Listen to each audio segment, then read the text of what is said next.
Hello everyone. Today I am preparing the tomato curry with potatoes, Sindhi style. So I have only potatoes and I am preferring to stick only with potatoes today. There are plenty of ingredients which can be added to the curry, which I will tell as we go along. So the ingredients are about 5 medium tomatoes, 3 medium or 2 large potatoes, turmeric, cumin, Kashmiri lal mirch, gram flour or besan, about 1 heaped spoon, coriander for garnish. This is ginger paste, asafoetida, salt, oil, and this is fenugreek seeds or methi seeds, 3 chilies, curry leaves, and this is dried kokum. This needs to be soaked in the water.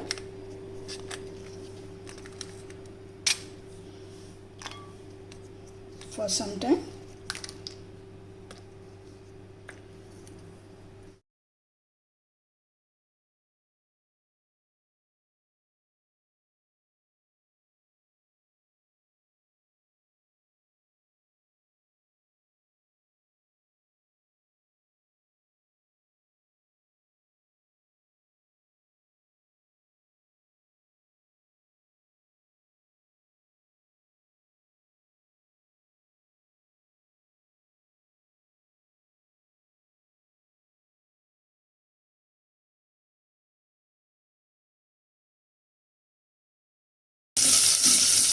These are tempered well.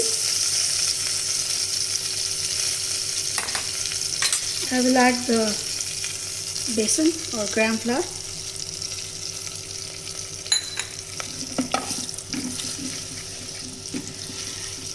The role of the gram flour is really to thicken the tomato curry, which otherwise would be very watery and take a long time to thicken.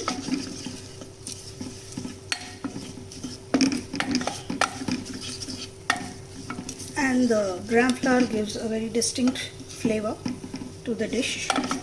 This is one of the easier and the most popular recipes of Sindhi tomato curry, and this is also the preferred style of curry making in most of Sindhi homes.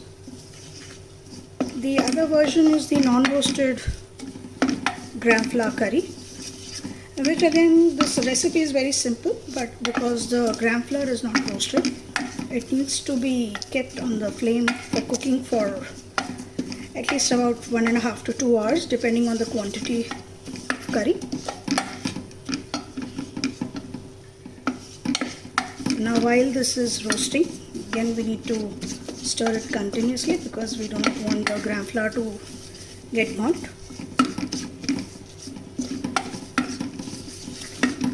Now once the gram flour is roasted well, I will be adding the ginger paste to it.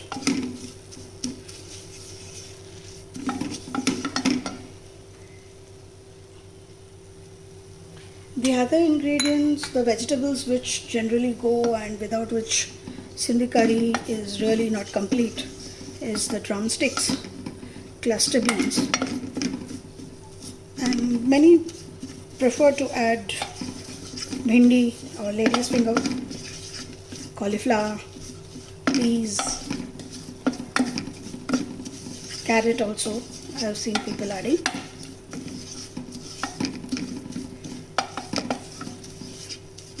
So depending on the number of vegetables that are available at home, you can really make it.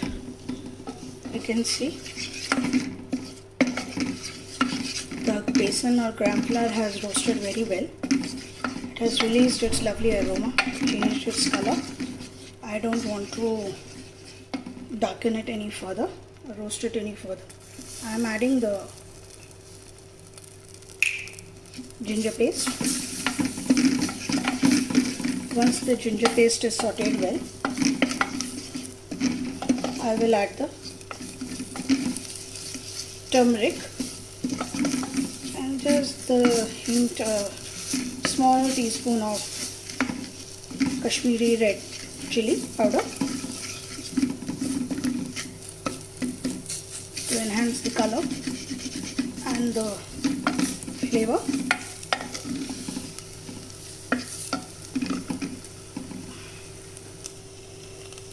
Now the ginger paste has also roasted well. I am adding turmeric powder.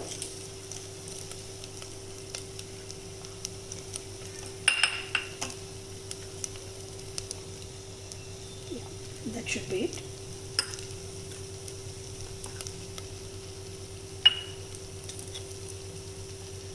Just a tad of the Kashmiri red powder.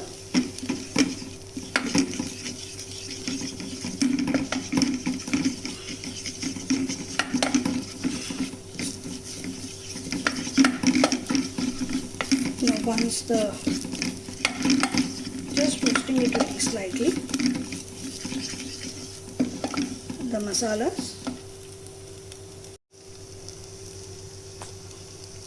I will now add the tomato paste.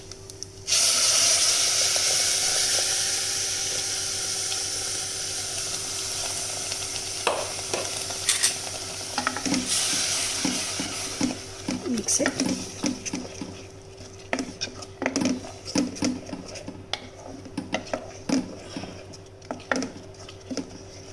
All the gram flour paste and the ginger paste will nicely blend with the tomato puree.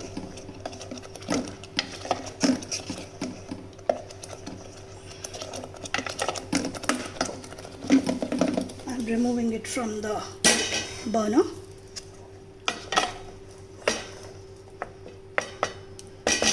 I will add the potatoes in it at this stage. I have drained the potatoes of the water.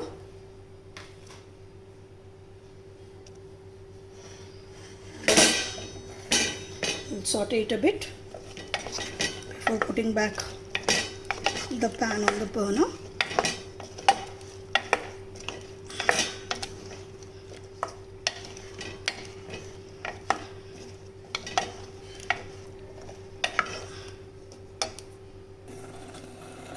I will add the cocoa. You will add all the vegetables that you wish at this stage.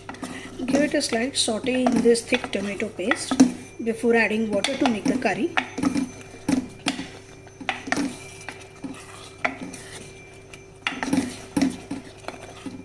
I am adding water now, a generous amount of water.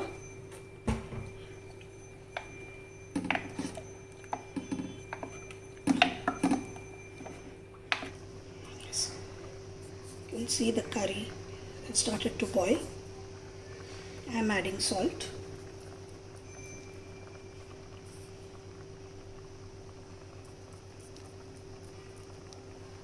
To quarter teaspoon more. Salt to taste.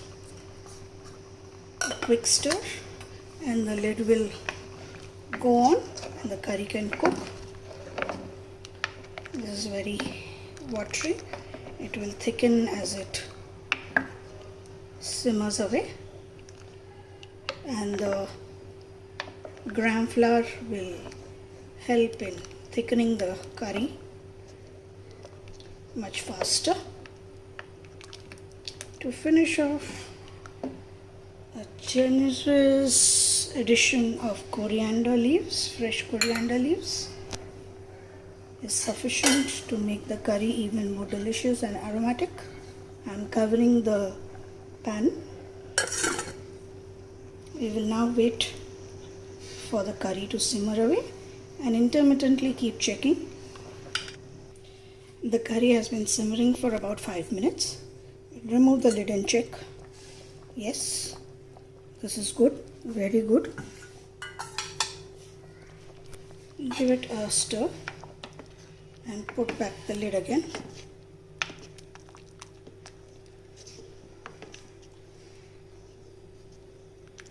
There's no sticking at the bottom. See? Lovely. It would be a lovely melange of vegetables with drumsticks, cluster beans, ladyfingers, carrots, cauliflower, peas, as many as you wish, as you like, to your taste. So I'm putting the lid back on now, and we will wait until the potatoes are cooked and the curry has now fully done its job. Another 10 minutes have gone by.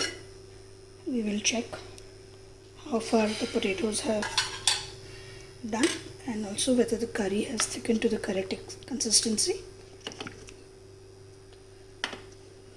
It's nice and lovely. Nice orange and golden potatoes. Feast for the eyes as well. So let us see whether the potatoes have cooked. Yes, potatoes have definitely cooked.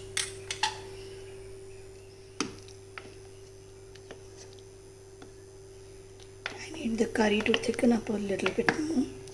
So I will now allow it to simmer without the lid on, so that the water can evaporate and the curry can reach the consistency which I need, which is slightly more thick. It's quite runny and very watery at this stage.